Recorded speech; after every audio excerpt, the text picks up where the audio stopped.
Boker Tov, voilà, on commence Bezrat Hashem, on continue le cours chapitre 12 du Tanya. On a commencé à rentrer dans l'histoire du Benoni la semaine dernière. Le cours, il est dédié pour la Refoua Shelema de Sarah Bat Chana Tsarfati Bezrat Hashem Bekarov Mamash. Pour la Refoua Shelema aussi de tous les Chayalim, de tous les Ptsuim, de tous les kidnappés. On espère les retrouver à la maison très prochainement. Bri'im Veshlemim. Bon. La semaine dernière, on a parlé donc de la Maout du Benoni. La Maout du Benoni, on s'est arrêté sur Velo Avar Avera Miyamav. Il n'a pas passé une Avera dans sa vie. Donc on s'est posé la question et sur ça, on a discuté. Comment c'est possible que le Admor Zaken nous dit que le Benoni n'a pas fait de faute dans sa vie? Donc ça veut dire quoi? Que si une fois, un jour, tu n'étais pas Benoni, donc tu ne pourras plus être Benoni. Il dit non, sa Maout aujourd'hui, qu'il est arrivé à la Darga de Benoni, ça veut dire que si tu le remets dans le même cas dans lequel il était il y a quelques années auparavant, il n'aurait pas fauté, vu la Maout qu'il a aujourd'hui. Il ne fautera pas. Donc c'est pour ça qu'on dit Lo Avar Avera Miyamav, parce qu'aujourd'hui, son entité, son identité d'être Benoni, c'est ce qui va lui permettre que déjà sa tchouva va être réelle. Et donc si tu le remets, c'est quoi le but de la tchouva? C'est que si je te remets dans le même cas, dans la même situation, tu ne fautes pas.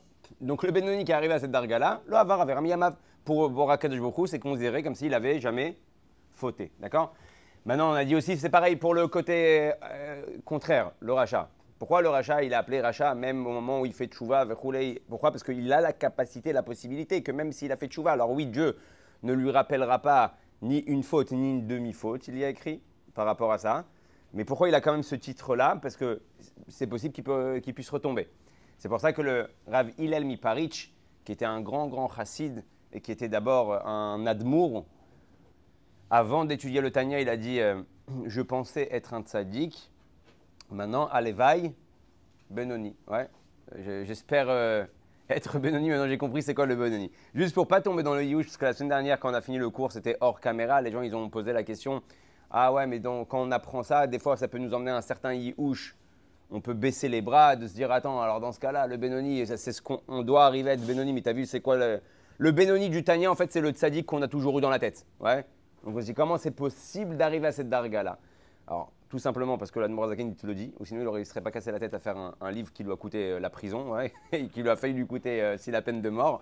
Donc il l'a fait parce que la possibilité du Ham Israël, c'est de devenir Benoni. Après, le but, c'est pas d'être, comme on a dit, immature.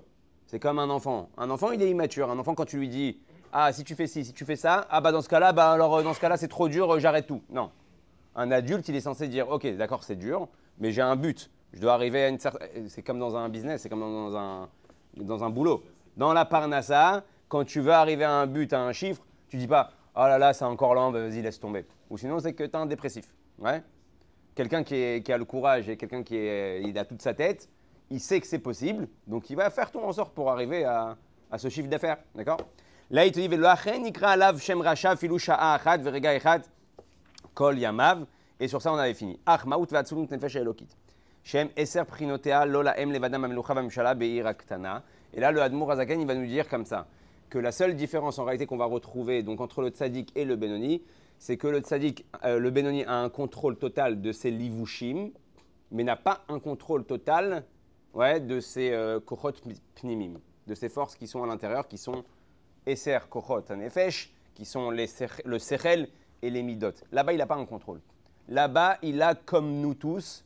Comme le rachat, il a aussi des pulsions, des envies, des choses qui vont l'attirer vers des mauvaises choses.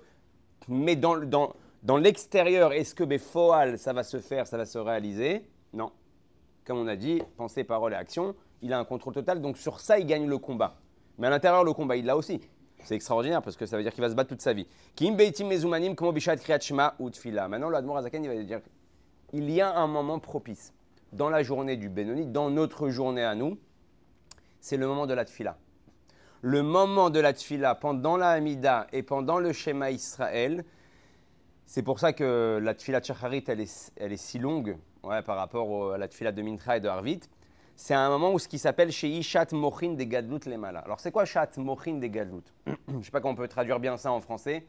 Mochin, c'est qui c'est qui peut m'aider à traduire ça en français pour les internautes qui nous regardent? Ouais, l'intellect, on va appeler ça l'intellect. Les mochin des gadlut et il y a mochin des katnut. Un homme, soit on va parler en français tout simple, Soit il a une petite tête, soit il a une grande tête. Ça veut dire quoi? Quand tu as une petite tête comme un enfant, tu ne peux rien supporter. Tu vas devenir capricieux, tout t'énerve, tout te met en colère. C'est ce qui s'appelle une petite tête. Pourquoi un enfant, il est prêt à péter un plomb et se jeter par terre et taper des pieds parce que sa maman, elle lui a dit « je t'achète pas ce Playmobil » ou « je t'achète pas ce jouet ». Si vous voyez un adulte qui se met par terre à Ocherat parce que sa femme ne veut pas qu'il achète le Playmobil, je veux dire, il y a un problème quelque part. L'enfant, étant donné qu'il a ce qui s'appelle Mochin de Katnout, une petite tête, il n'a pas la capacité de faire face à tout ce qui est extérieur à lui. Mochin de Gadlut, c'est un homme qui a une grande tête. C'est un homme qui ne vivra pas dans la marloquette. D'ailleurs, on est dans la paracha de Korach. Quel est le fondement de la marloquette? Le fondement de la marloquette, c'est quand il y a une des deux personnes qui est en train de se prendre la tête qui n'a pas Mochin de Gadlut. Il a une petite tête, donc il n'accepte pas ce que la personne qui est en face de lui elle est en train de lui dire. C'est-à-dire que tu peux te retrouver quand tu as une grande, on va appeler ça grande tête, petite tête, c'est plus facile, ouais. Quand quelqu'un il a une grande tête, ça ne veut pas dire que tu as physiquement parlant une grande tête, hein. Il y en a qui ont. Alors, la grosse tête. Quand tu as une grosse tête, quand tu as une grande tête, même si tu n'es pas d'accord avec l'avis de la personne qui est en face de toi, tu as la capacité au niveau Kelly, pas de comprendre forcément, mais d'accepter sa façon de voir les choses. D'ailleurs, c'est le meilleur moyen, je pense, d'avoir le Shalom Bayit à la maison. Quelqu'un qui a une grande tête, il peut, même s'il ne comprend pas pourquoi sa femme veut telle et telle chose, il peut accepter. Il peut prendre en considération ses besoins. Il peut prendre en considération ses envies. Quelqu'un qui a une petite tête, non. Je suis désolé, non. Pourquoi? Parce que dans ma tête, ça ne rentre pas. Et là, il te dit, Mochin de Gadlut, au moment où on fait le Shacharit, c'est un moment propice dans le ciel pour avoir Mochin de Gadlut. Pourquoi?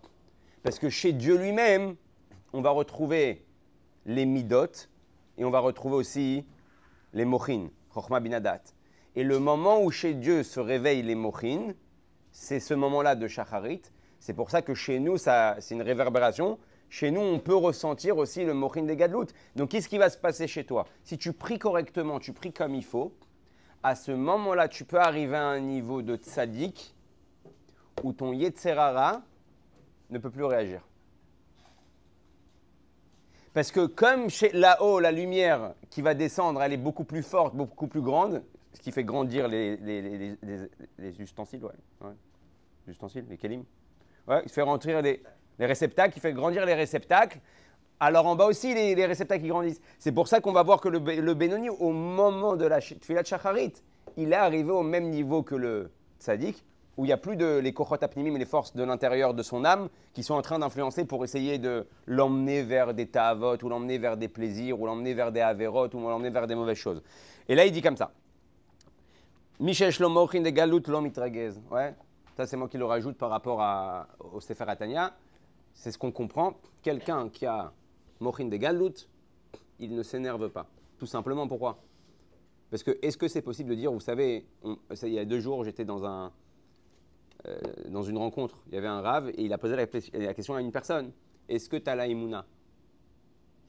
Après avoir discuté plus d'1 heure avec lui, est-ce que tu as la Emouna? Alors, question piège, le type il dit pourquoi il me dit ça? Peut-être que j'ai dit une bêtise. Alors il lui dit oui, à combien de pourcents? Il lui dit 100%. Je crois en Dieu. Ouais. Il lui a dit t'es sûr que tu es à 100%? Il lui a dit ouais, je suis sûr. Il lui a dit tu sais, le fait d'avoir la Emouna, c'est pas seulement de croire qu'il y a un Dieu qui existe, c'est d'être sûr que ce qui s'est passé pour toi ou pour ton enfant ou pour ton entourage, c'est pas seulement Dieu qui a fait ça, c'est le mieux pour toi. Ça, c'est ce qu'il dit le Chovot HaLevavot dans Shara Bitachon. Donc, nous, pourquoi des fois on se dit ah, mais j'aurais pas dû faire ça? Au moment où tu as dit j'aurais pas dû faire ou j'aurais pas dû aller là-bas, t'as pas compris c'est quoi la Emouna. Si tu devais être là-bas à ce moment-là, c'était le mieux pour toi parce que Hachem il voulait comme ça. Ah, mais toi tu vois tout le contraire. C'est la Emouna. Et donc, quand tu as la Emouna Bémet qui est dévoilée chez toi, tu as Mochin de Gadlut, donc tu peux comprendre pourquoi un type il t'a fait une queue de poisson, pourquoi un type il s'est énervé sur toi, pourquoi un type il t'a volé ta place. Alors, vous savez, j'étais là hier matin.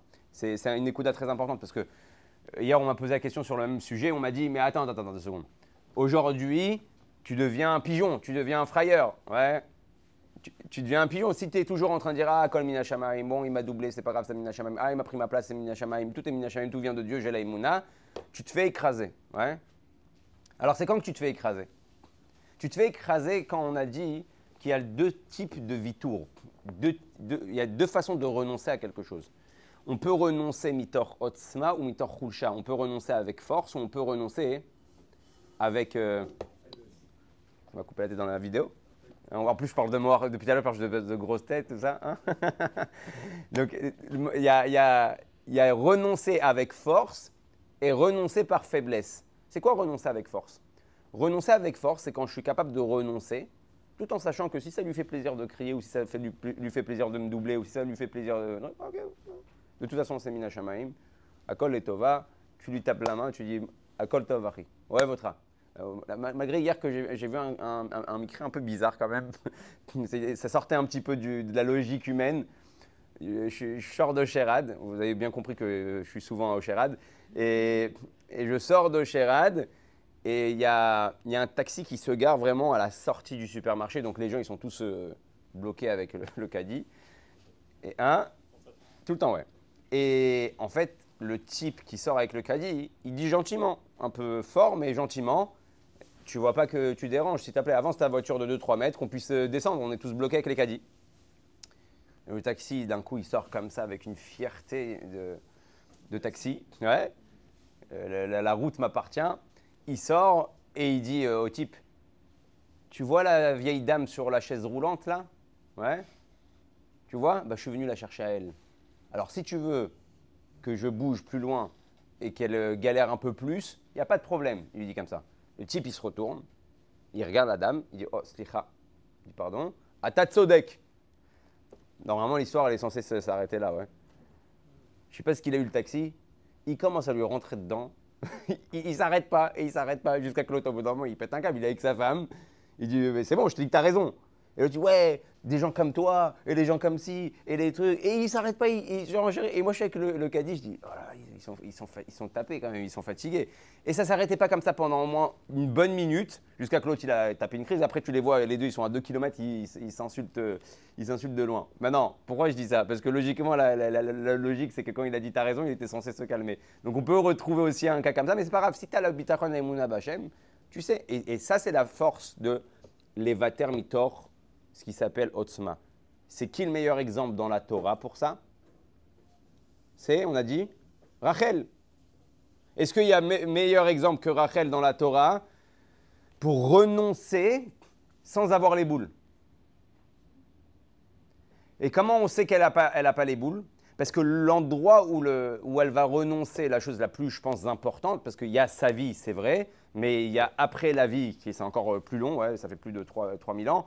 Donc, elle va donner aussi la Maharat Marpella aussi à Léa. Ça que tu as pris mon mari quand j'étais jeune, sous la roupa, en première, c'est une chose. Elle a déjà fait son vitour. Ça que tu as eu des enfants avant moi, c'est aussi une autre chose. Ça qu'elle a galéré avec Yosef, qui est parti en Égypte, aussi elle a renoncé sur tous ses inanimes. Mais ensuite, qu'après Yaakov, il soit Dafka lui enterré à Marata Marpella et pas Rachel, c'est quand qu'on va découvrir ça? Au moment où Yosef et Yaakov vont se rencontrer. Après des belles années qui va passer en Égypte, Yaakov va lui dire « Je t'en prie, ne m'enterre pas dans cette terre, envoie-moi en Eretz Israël ». Et là, d'un coup, il va se passer quelque chose qu'on attend depuis le début du film, ouais, dans la paracha de Vayechi. Yosef, il n'a jamais parlé à son père de tout ce qui s'est passé avec sa maman. Mais Yosef, il a un poids dans le cœur. Pourquoi sa mère, elle a enterré à Shrem? Elle a enterré sur une route. Ceux qui sont partis déjà là-bas, c'est Mamash, route et le Kever. C'est même pas au milieu d'une montagne sympathique avec une petite allée, tu vas. La route est un mur de béton sur la gauche, la route sur la droite. Et Yosef, il se pose la question. Il faut savoir qu'il y a même des Mefarshim qui disent qu'à ce moment-là, Yaakov, il a tellement été affaibli par la disparition de sa femme qu'il n'a même pas eu la force et l'envie de retourner en arrière pour aller enterrer Rachel. Il y en a qui disent qu'il a fait un calcul tout simple. Il a vu qu'il avait des bébés, il a vu qu'il y avait du bétail, qu'il y avait des enfants, et que de refaire le chemin jusqu'à Hebron et de revenir, c'était trop dangereux. Donc il a enterré. Mais la raison la plus répandue qu'on connaît, c'est quoi la réponse? C'est qu'elle veut être enterrée là-bas pour une raison, pour la Géoula. Quand on va sortir d'Eretz Israël, Rachel, c'est elle qui prie à Kadosh Baruch Hu, et grâce à elle, Shuvu Banim Likvulam, grâce à cette filote à elle, le Ham Israël est revenu sur sa terre. D'accord?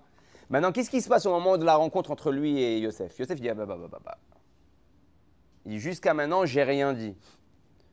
Tu vas être enterré où, papa? Hein? Il lui dit, à Maharat Marpella, à Hebron. Et là, Yaakov, il dit, je sais que Yesh Lecha Alay, je sais que tu as un truc dans ton cœur qui n'est pas encore repassé. Et là, qu'est-ce qu'il va faire, Yaakov? Yaakov, il dit, je sais que tu penses que ta mère a été Mevateret Mitor Chulsha. Je sais que ta mère, tu penses qu'elle a renoncé à plein de choses par faiblesse. Pas le choix, pas envie, pas la force de se disputer ou de s'embrouiller. Et là, Yaakov, il dit non, Mitor Otzma, c'est elle qui a renoncé à tout ça pour les béné Israël. Donc, tu n'es rien contre moi. C'était sa volonté. C'est exactement ce qui se passe chez nous. Quand tu es avec ta femme, tu peux avoir l'envie de renoncer. Mais pourquoi tu as envie de renoncer? Pour ta tranquillité. Tu as envie de renoncer parce que tu n'as pas envie de t'embrouiller. Tu as envie de renoncer parce que tu es fatigué. Donc tu renonces. Tu dis, bon, ok, si tu veux, prends. Bon, ok, fais ce que tu veux. Mais ce fais ce que tu veux là, il est resté dans ta tête. Le jour où ça part un peu en plus en cacahuète, tu vas dire, ouais, j'en ai marre, c'est toujours moi qui dis oui, c'est toujours moi qui dis non, c'est toujours truc. Regarde, prends cet exemple. Alors moi, je sers à quoi quand j'ai mon avis à dire? C'est parce que tu t'es annulé, tu t'as renoncé, mitor kulcha. Si tu renonces, mitor otzma, parce que j'aime ma femme, parce qu'elle mérite, parce que si ça lui fait du bien, ça me fait du bien. Si elle veut telle chose à acheter et moi je pense que c'est pas intelligent, si ça lui fait plaisir. Déjà, Birtal, c'est quoi aimer? C'est être content que l'autre il soit content. Donc si ça lui fait plaisir et toi ça te fait pas plaisir, bon c'est pas grave. Ça c'est annuler mitor otzma. Pourquoi on a parlé de tout ça? Parce que plus tu vas avoir mochin des gadlout, plus tu vas avoir une grande tête et plus tu es capable de lâcher tout ça. Donc ouverture d'esprit. Ouais. Non, parce que ouverture d'esprit, c'est que des fois, ça peut venir en contradiction avec ta propre Torah ou quoi que ce soit, et tu es genre ouvert d'esprit, tu acceptes que… Ouais, grande tête, voilà. C'est une nouvelle traduction, d'accord, un truc qu'on a inventé. Maintenant, derrière Haga, vous savez, c'est pour ça qu'il y a écrit que quand Mashiach va venir, Vatimalé Aretz Dea. C'est quoi Vatimalé Aretz Dea? Le monde sera tellement empli de grandes têtes, ouais, de Chochma, de Dea, qu'il y a écrit Ilo Isacherev Goy El Goy, il n'y aura plus de guerre. Ni entre les animaux, ni entre les êtres humains. D'ailleurs, quand il n'y aura plus de guerre entre nous, donc il n'y aura plus de guerre entre les animaux. Mais pourquoi? Parce que les gens, ils auront une grande tête. C'est quand tu as une grande tête, tu peux la achil, la marloquette. Tu peux accepter la chose. D'ailleurs, vous voyez avec Korach et Moshe, la différence entre Korach et Moshe. Moshe, il a une grande tête. Moshe, quand il voit Korach, il aurait pu lui dire de faire cuire un œuf. T'es content, t'es pas content, on crie jusqu'à demain, fais ta Afghana, ça te passera, ouais. Fais ta manifestation. Et Moshe va y Paul Alpanav. C'est quoi Vaïpol Alpanav? Il tombe et il se dit quoi comme question? Pas oh là là, j'en peux plus, encore un qui vient me casser la tête. Après les Meraglim, après tout ce qu'il a déjà passé. Il dit qu'est-ce que je vais trouver comme excuse à Kadosh Baruch Hu pour pas qu'il se fasse dégommer? Vous avez compris le. Mais comment c'est possible? Moshe, il a une grande tête. Il peut voir Korach qui vient contre lui et accepter la situation et comprendre la situation. Même s'il est contre la situation. Il accepte, il comprend, même s'il est contre. Hein? Il prie pour lui. Vous savez, derrière Hagav, il y avait une histoire comme ça avec le Admour Azaken. La Tahana de Korach, c'était Lamatit Nasu al-Kalachem. Pourquoi vous êtes hautain? Pourquoi vous êtes au-dessus de tout le monde? T'as pistonné ton frère Cohen Gadol, elle est belle. T'as pistonné toi Moshe Rabbeinu, ouais, mieux que ça, il n'y a pas. Et on sait que c'est un coup de jalousie. Il a vu que Moshe Rabbeinu a donné des tafkidim au dernier fils de Amran. Il a dit attends, on connaît ceux qui ont lu la paracha, tout est écrit là-bas. Et là-bas, il lui dit Lamatit Nasu.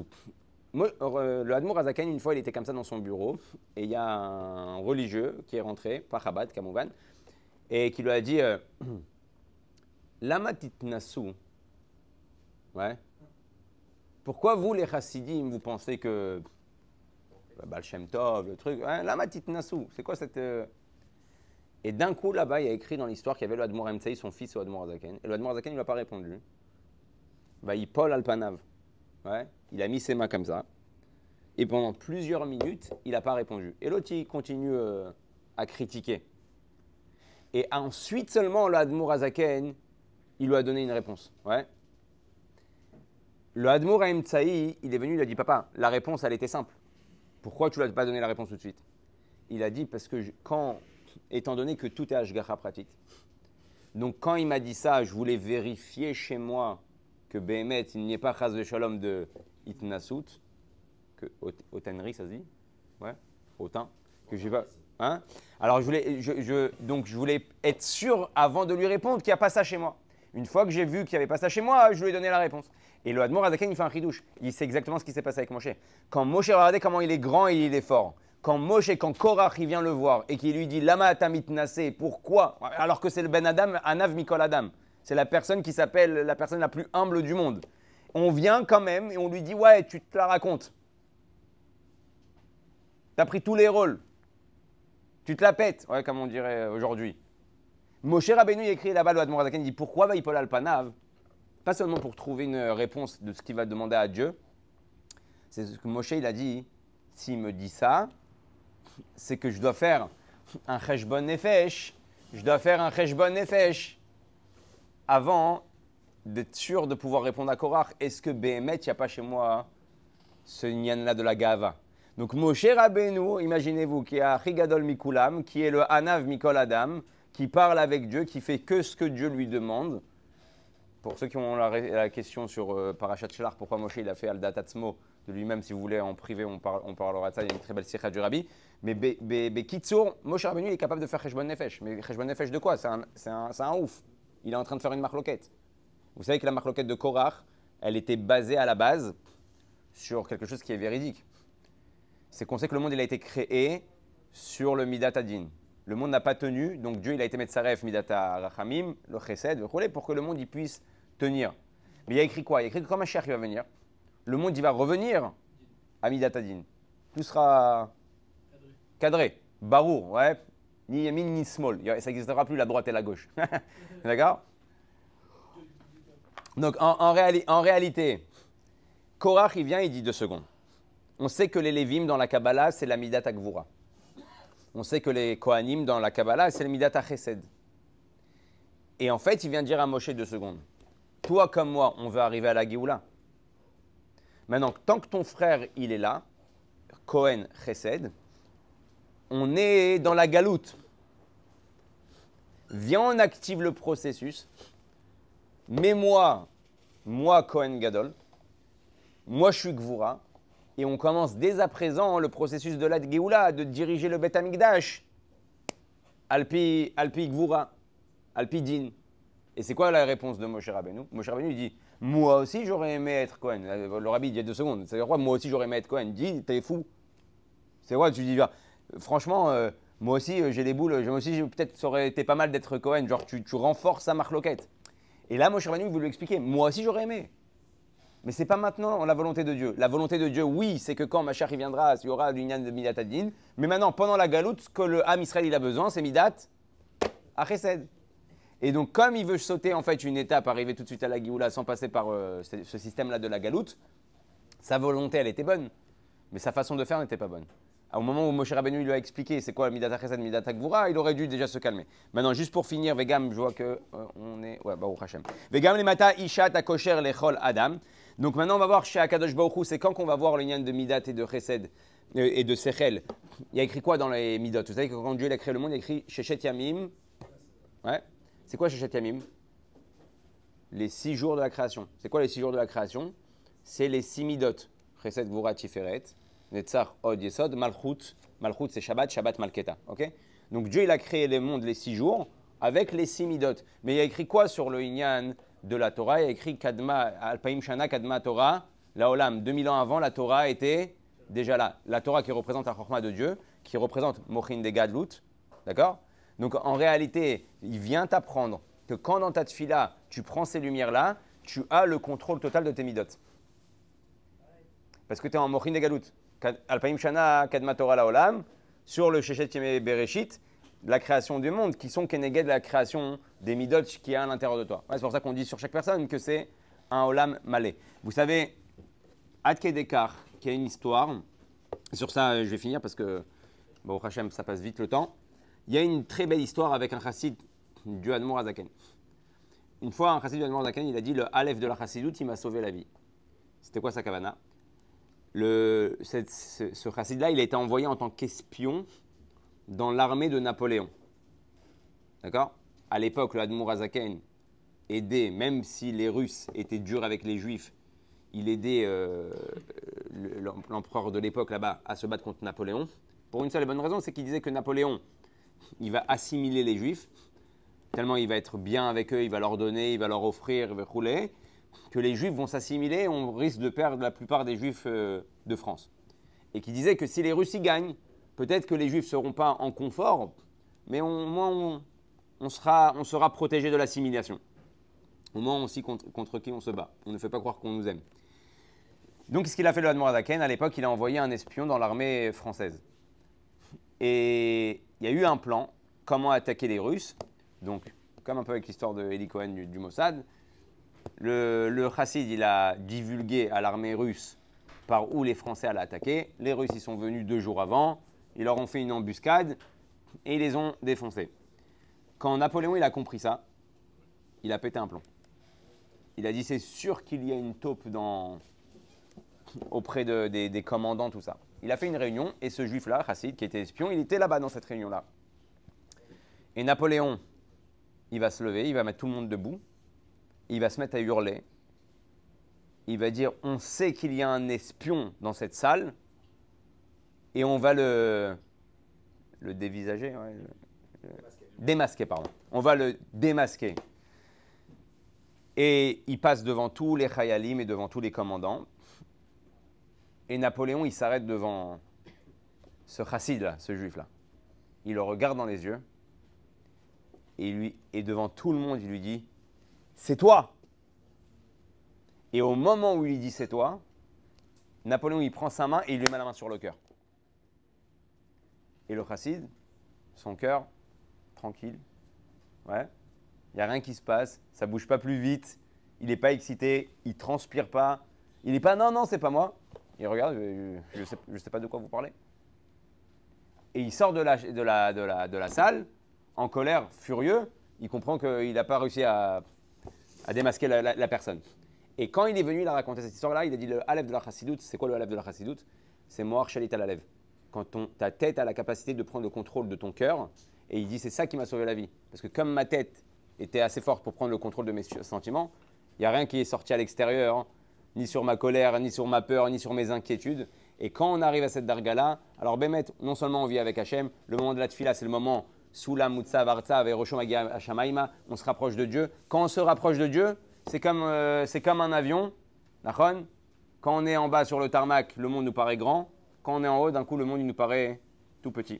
Donc quand tu es en bas, tout te paraît compliqué, tout te paraît dur, tout te paraît fatigant. Quand tu as pris l'avion, tu as commencé à décoller grâce à la tfila, alors tout devient petit. Parce que tu es à côté des proches d'Akadosh Baruch Hu. Ça, c'est ce que nous enseigne aujourd'hui l'Admour Azaken. Le moyen d'arriver à cette darga-là où tu arrives à effacer ton Yetzer Hara pendant une partie de la journée, ça peut ne se passer que grâce au Shema Israël et à la tfila. Et la semaine prochaine, on continuera Bezrat Hashem un peu plus dans le sujet.